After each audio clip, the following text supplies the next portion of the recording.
We're here with the one and only Speedy J. So, hello Speedy J, how's your day been so far?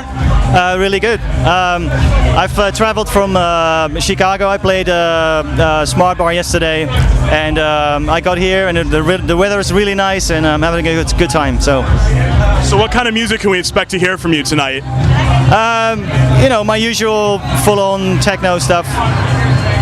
Awesome. And are you working on anything new right now? Do you have any releases coming up you want to talk about? Yeah, my label Electric Deluxe is doing a couple of more releases in the upcoming months.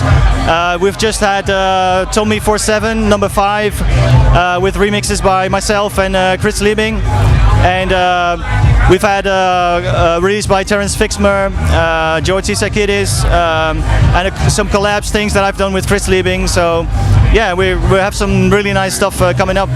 So that's going to be the sequel to Metalism, because that was a great album.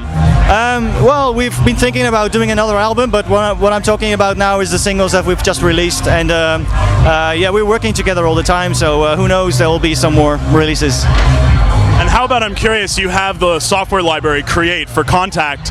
Is there anything, are there any updates for that maybe soon? No updates, but yeah, it's been doing really well, and it seems that a lot of people have gotten it and use it, and it's a really good thing to hear that people are really into it and using it the way I intended it to. So yeah, it's been a wonderful project. So something interesting, this weekend is also the Warp 20 New York Festival going on, and one of your first records was Ginger at the Artificial Intelligence label, or compilation. Are you still in touch with them, and are you still... No, I'm not really in touch with them anymore. I did 2 albums on Warp, and a couple of singles, and in the mid-90s I switched to Nova Mute, and I released a couple of albums on Nova Mute after that, and sort of lost touch with them, but I still really like the label, and I totally respect what they do, and yeah. And have you thought of revisiting maybe some of that ambient techno, that type of stuff? Well, yeah, I'm getting more into working with melodies again. I'm actually working on a new album right now, so we'll see what comes out of that. And for the new album, I know you've done some incredible experiments with surround sound. Is there going to be anything like that for the new record? Well, that was a big project that took way longer than I expected, but no, it was a really good experience because I learned a lot about mixing, even in mixing in stereo.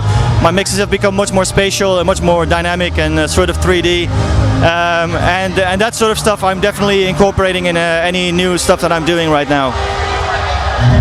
And Richie Houghton is also playing this weekend, and you've done some things with him before. Are there any other collaborations with him on the horizon?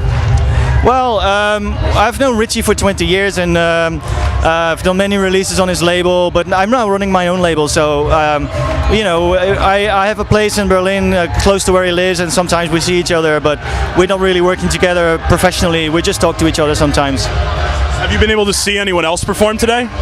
Unfortunately, I got in late from Chicago, so I just arrived like an hour ago, and I set my stuff up, and here I am doing the interview, and so it's straight to the stage after this. And you were talking about playing in Chicago. It's a treat to see you in America. Where else are you playing? Where else is it taking you? Well, this trip, it's Chicago, New York, and Toronto tomorrow, and I'm back to Europe on Monday. So, but yeah, I do like US visit once or twice a year, each year. Awesome. Well, thank you very much, and good luck, and have a great weekend. All right, thank you.